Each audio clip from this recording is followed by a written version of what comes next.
pa yan. Pabat, ay grabe, ano ba yan, papaya? Patingin. Ay, teka muna, patingin. Diyos ko, 1 kilo, ang laki.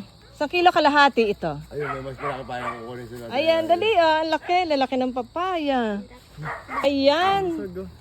Diyos ko, first time. Oh, lampas ng kamay ko. Siguro to, ano to? More than half kilo. More than half kilo. Ha? Half dome. Huh? Kayo ng dahon. Carlos, ilang kilo yan? Sagot. Oh, More than half kilo. more than half kilo.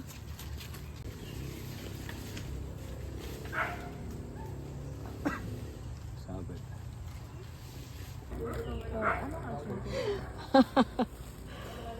Oh.